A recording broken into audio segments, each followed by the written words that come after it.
Bom dia a todos e a graça e a paz do Senhor Jesus para todos vós que fazem parte aqui dessa turma seleta do CEUTIF, coordenado e administrado pelo meu amigo, pastor Anderson Lobo. Muito bem, amados, nós vamos dar início à nossa última disciplina do nosso curso de bacharelado em teologia. Eu gostaria aqui de iniciar a minha fala falando a vocês que este vídeo é um vídeo caseiro. Eu improvisei aqui na sala da minha casa, então a qualidade pode ser que não seja tão boa, mas por conta do que está acontecendo no mundo e também no Brasil, da disseminação do vírus do Covid, nós fomos orientados pela coordenação do curso a gravarmos esta videoaula para que vocês possam estar assistindo a mesma e também a mais outros vídeos que irei postar. E qualquer dúvida que vocês tiverem a respeito desta disciplina, vocês podem me fazer as perguntas diretamente no meu privado do WhatsApp ou aqui mesmo nessa sala de vídeo ou na sala de bate-papo do nosso grupo de WhatsApp da nossa turma de teologia da Igreja Nova Aliança. Muito bem, queridos. Eu estarei trabalhando com vocês a LNK, a LNK instrumental. LNK, literalmente a palavra grego, ou grego instrumental. A palavra helênica, ou LNK, é que deu origem à palavra helenismo, ou helenização, que foi feita através de Alexandre o Grande,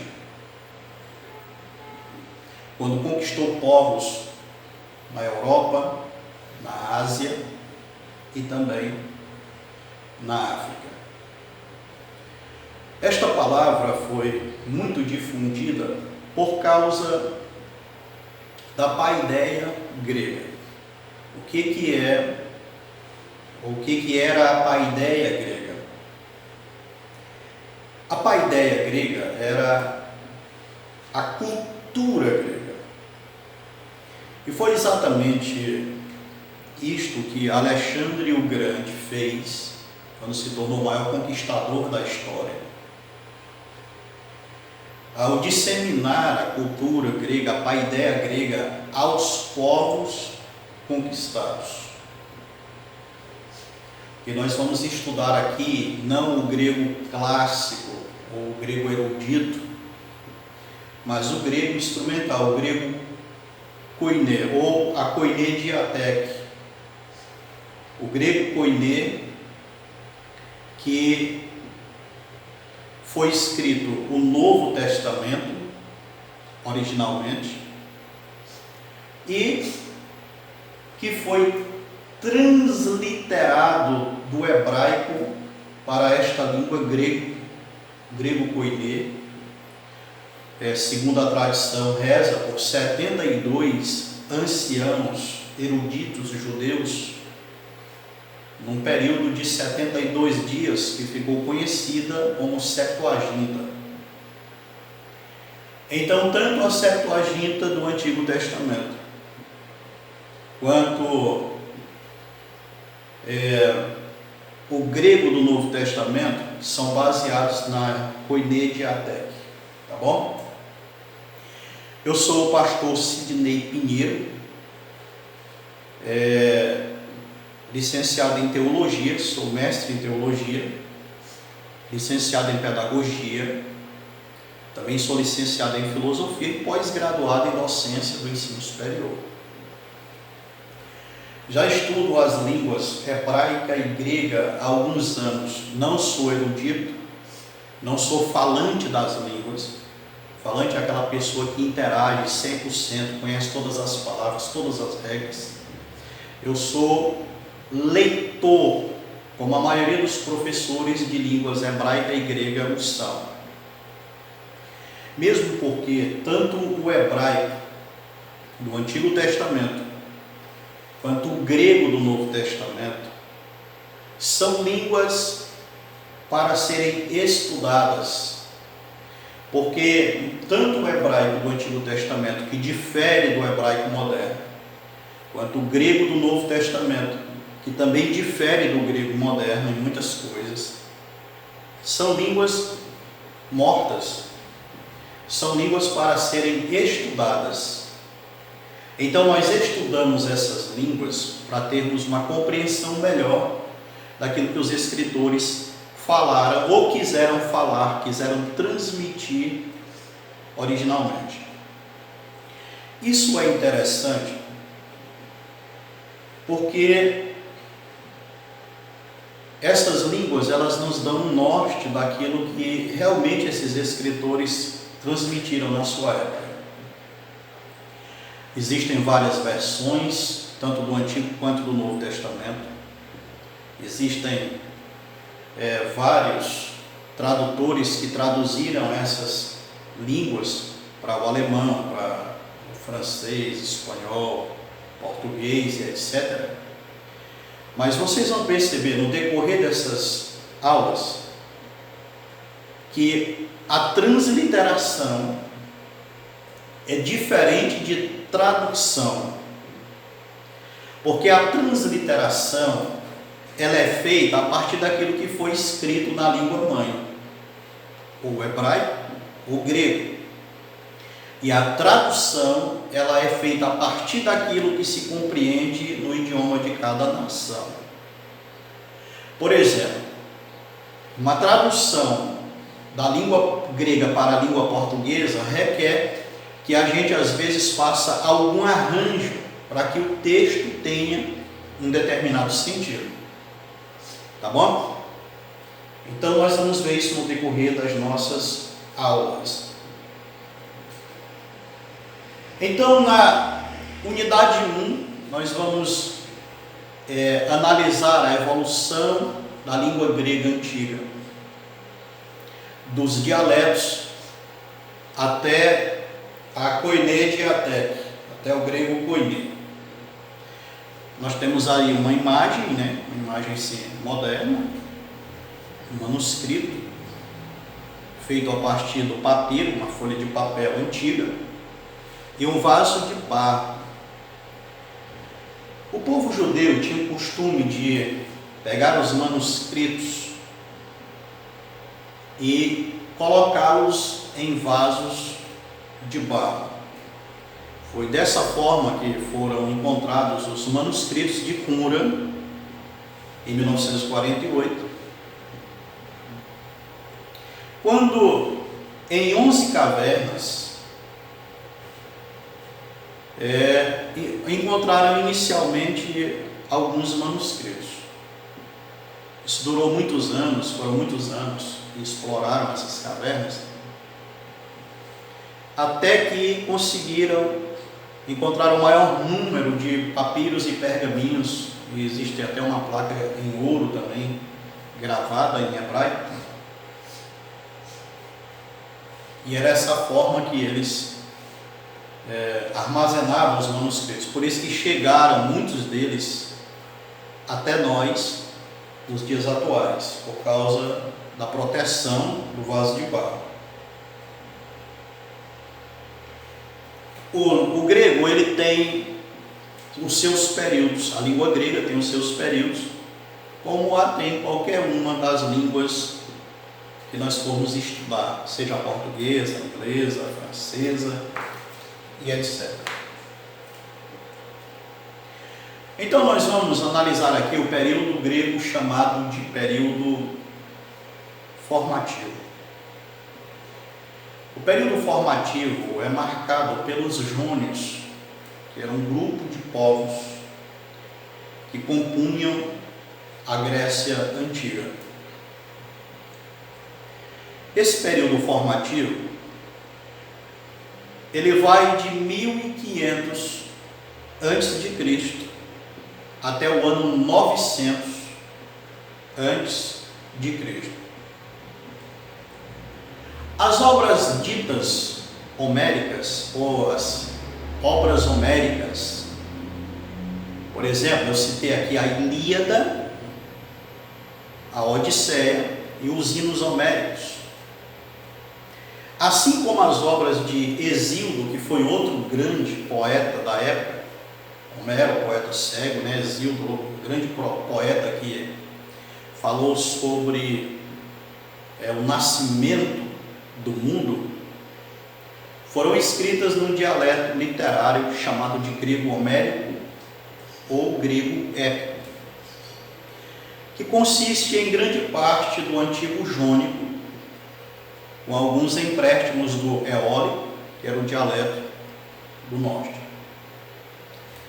Esse período é marcado pela escrita, pela invenção do alfabeto grego, né? Daí, Homero escrever os seus poemas, como a Ilíada e a Odisseia. A Ilíada, ela fala da Guerra de Troia, a guerra que durou 10 anos. Uma cidade inexpugnável, né? A cidade de Troia, os seus muros gigantescos, muros que eram considerados intransponíveis. E aí Homero, ele escreve sobre esse poema, se bem que acreditam os historiadores que alguém escreveu aquilo que Homero citou, tá bom? Porque acredita-se que ele era um poeta cego. Então o que foi a Ilíada? A Ilíada foi a guerra de Troia. E por que um poema? Os poemas gregos, eles são muito parecidos com os poemas judaicos, com os poemas hebraicos, tanto do Antigo Testamento, como também do Novo Testamento. E o que é um poema grego? O poema grego é um poema baseado primordialmente em um acontecimento histórico literal. Por exemplo, a Guerra de Troia, ela foi uma guerra literal, uma guerra que durou 10 anos entre os gregos da Grécia, no Ocidente, e os troianos da cidade de Troia, no Oriente.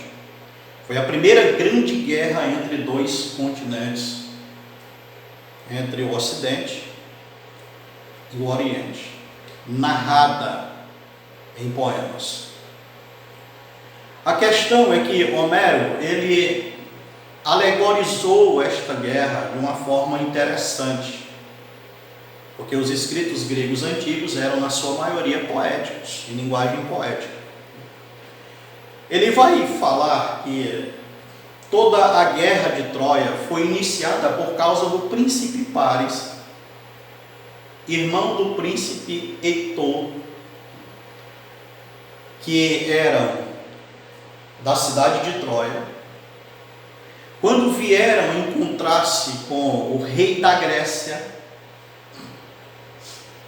ele sequestrou, ele levou de assalto a rainha Helena da Grécia, que ficou conhecida depois pelos poetas como Helena de Troia, né?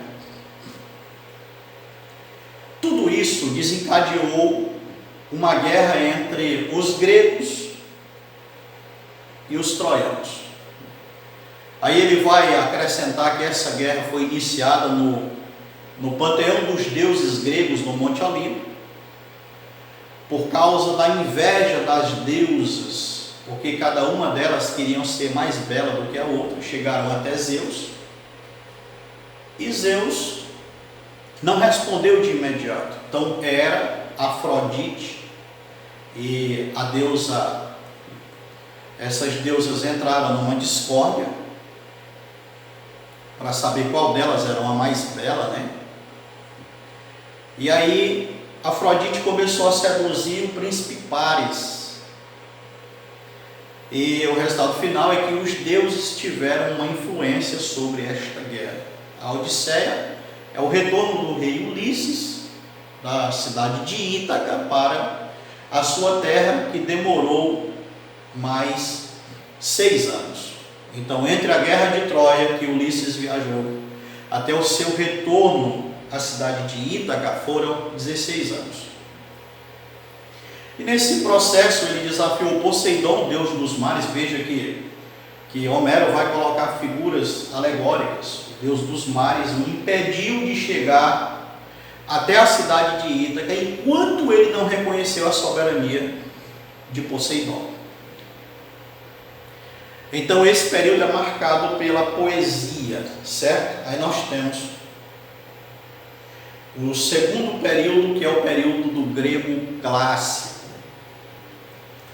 O grego clássico vai de 900 a.C. até 330 a.C. Foi o período em que marcou a Grécia de Alexandre o Grande. Foi nesse período que a filosofia grega, como eu falei na introdução desta aula, atingiu o seu clímax mundial.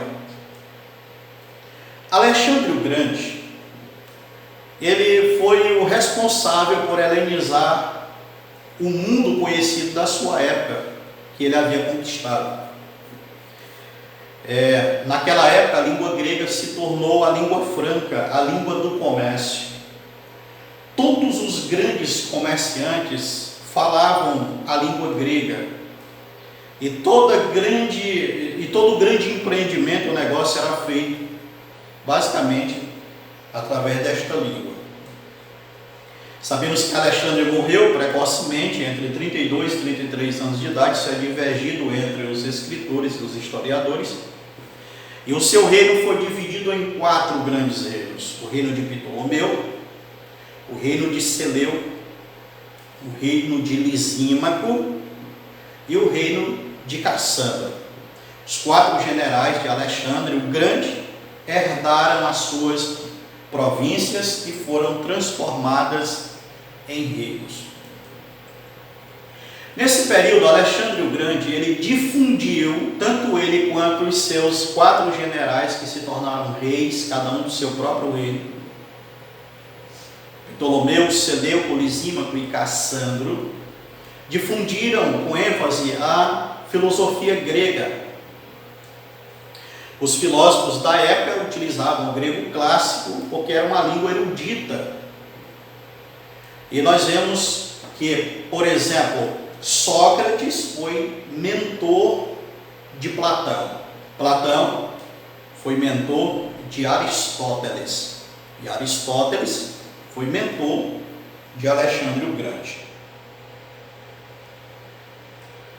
Nós temos um terceiro período, que é o período propriamente dito do grego koiné, ou do koiné de Ateque, né? Esse período vai de 330 a.C. até 330 depois de Cristo. Nesse período, a língua grega se tornou a língua universal. E foi essa língua que Adonai, o nosso Deus, utilizou para que fosse escrita a versão da Septuaginta, como eu falei no início da minha aula. A versão dos 72 ou a versão dos 70. e também o Novo Testamento. Foi por causa dessa helenização dos povos, dessa difusão da cultura grega, que o Novo Testamento e o Antigo Testamento tiveram um alcance basicamente universal. Porque, como eu falei, era a língua do comércio. Todas as pessoas das nações helenizadas, helênicas, conheciam a língua grega. A diateque, koiné diateque, ou o grego koiné, não era aquele grego clássico, aquele grego dos filósofos, dos poetas. Era um grego simples, um grego com menos arranhos, um grego falado pela maioria das pessoas que não tinham uma cultura tão elevada a respeito da Grécia. Daí o nome koiné, comum. Comum é o mesmo termo utilizado na Vulgata de Jerônimo. Vulgata, vulgar, ou seja, uma escritura traduzida para o clero comum, tá bom? O clero comum. Então, grego koiné, grego comum. Aí nós temos o quarto período, que é o período do grego bizantino, certo? Por causa da cidade de Bizâncio, né? Vai de 330 a.C. até 1453 depois de Cristo. Nesse período ocorre a queda do Império Romano do Ocidente, que caiu em 476 depois de Cristo, e também a queda do Império Romano do Oriente, que caiu no ano de 1453, por ocasião da invasão e conquista do Império Turco-Otomano. Esse período foi marcado também na região, principalmente na região do Império Romano do Ocidente, que continuou ainda o império, mas um império comandado não mais pelos Césares, e sim pelos papas. Esse período é marcado pela implantação da Idade das Trevas, por um período de aproximadamente 1.200 anos. A Igreja Católica, nesse período, ela proibiu a paideia grega. Ela proibiu a paideia grega. Alguns papas chegaram a até mesmo castrar órgãos genitais e cobrir com folhas de figueira feitas de gesso as estátuas que existiam nas regiões ocidentais, nas grandes cidades da Europa, porque mostravam o nu. E os gregos, eles eram apaixonados pelo nu. Eu sou formado em filosofia, nós temos uma disciplina chamada de estética. Então, os gregos, eles amavam, eles veneravam o nu. Daí a gente vê, por exemplo, as estátuas renascentistas sendo abordadas com um perfil de nudez. Pessoas esculturais, bonitas, porte físico, elegante, porque essa era a cultura grega. É sabido, por exemplo, que nos Jogos Olímpicos, que aconteciam de 4 em 4 anos, os competidores competiam, na sua maioria, nus, sem nenhuma peça de roupa. Por exemplo, as festas de promíscuas dos ravenais, os bacanais, as festas a Dionísio, elas eram festas que as pessoas se relacionavam sexualmente umas com as outras, homem com mulher, mulher com homens, homens com mulheres, mulheres com homens, homens com animais, mulheres com animais, homens com crianças, mulheres com crianças, mulheres com mulheres, homens com homens e etc. Era uma orgia terrível, né? Aí nós temos o quinto e último período, que é o período do grego moderno. Esse período vai do ano de 1453 depois de Cristo até os nossos dias. É o grego moderno. Por exemplo, por que grego moderno? Palavras como trem, automóvel, telefone, computador, por exemplo, essas palavras não existiam no grego antigo. Então, no grego moderno, estas palavras, elas vão sendo inseridas cotidianamente na língua, no idioma. É a mesma coisa que acontece, por exemplo, no Brasil. Existem muitas palavras em nosso vocabulário, palavras americanas, inglesas, palavras indígenas, palavras africanas, palavras gregas, palavras hebraicas, palavras holandesas e etc., que são faladas por nós, e às vezes não temos noção de onde vem esta palavra, mas ela foi inserida no nosso vocabulário por causa da pronúncia. O Brasil é um país rico em contexto cultural de povos, e esses povos trouxeram também as suas línguas. Tá ok? Nós temos aqui as fontes do koiné de até, as fontes do grego koiné. Olha, existem diversos tipos de fontes, como, por exemplo, os apócrifos, a Septuaginta, e de acordo com os eruditos do mundo, existem mais de 50 mil, eu vou repetir aqui, mais de 50 mil papiros, além de outras obras literárias ligadas ao contexto filosófico.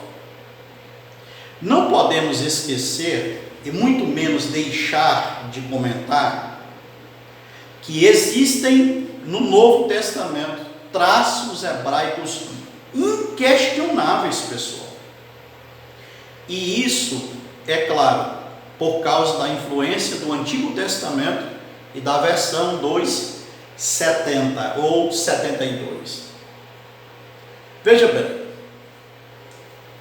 Jesus, no Novo Testamento, qual era a língua que Jesus falava? Ah, professor, Jesus falava a língua hebraica. Não. O idioma que Jesus falava, que era o idioma da terra da Palestina, terra de Canaã, na época ainda, uma província grega que foi conquistada pelos romanos, agora uma província romana, era a língua aramaica. Jesus falava o aramaico. O aramaico é muito parecido com o hebraico, inclusive as letras do alfabeto, do alefbet, do hebraico são letras inspiradas no alfabeto aramaico. Tá bom? Algumas palavras vão mudar a pronúncia do hebraico para o aramaico, mas os idiomas são parecidíssimos. Então o povão da terra de Canaã falava o aramaico. Nas sinagogas, os manuscritos eram lidos em hebraico. Geralmente havia um intérprete, um tradutor, para traduzir do hebraico para o aramaico. A língua comercial falada era a língua grega e a língua jurídica era a língua romana. Os romanos não se preocupavam muito em influenciar os povos com a sua cultura, com exceção dos deuses que deveriam ser aceitos, pois eles mesmos absolveram os deuses gregos. O deus Zeus da Grécia foi chamado de Júpiter, mas não deixou de ser o deus deles. Eles absolveram esses deuses. Então os romanos não se preocupavam muito em implantar, em levar, em impor a sua cultura. Não. Eles impunham seus deuses, a adoração de César, mas não a sua cultura. Eles absolveram na íntegra a cultura grega, né? A cultura grega. Então nós podemos analisar que quando Jesus pregava, ele não pregava em grego. Não, sermão memorável, que nós chamamos de Sermão do Monte, e o outro grande sermão memorável, o sermão profético, não foram pregados pelo Senhor Jesus na língua grega. Claro que não. Alguém escreveu as palavras de Jesus, no caso os escritores do Novo Testamento, na língua grega, adequaram a língua aramaica para a língua grega. Então nós vamos ver, como está aqui nas fontes do Koiné, que nós não devemos esquecer, e muito menos deixar de comentar, que existem no Novo Testamento traços hebraicos inquestionáveis. E isso é claro, por causa da influência do Antigo Testamento e da versão dos 70 ou dos 72. Por exemplo, quando Jesus ele conta a parábola do bom samaritano, a linguagem aqui não é uma linguagem grega, é uma linguagem judaica. Ele cita que um certo homem descia de Jerusalém para Jericó. Nós vamos encontrar rotineiramente nos evangelhos as pessoas, inclusive Jesus, subindo para Jerusalém e não descendo de lá. Uma linguagem judaica. Então, essa parábola ilustra alguma coisa para o povo judeu. Por exemplo, o que era a cidade de Jerusalém no contexto dos dias que o Senhor Jesus viveu? Era a cidade do grande Deus. Aqui ilustra o homem saindo do local de paz, do Éden, descendo para a cidade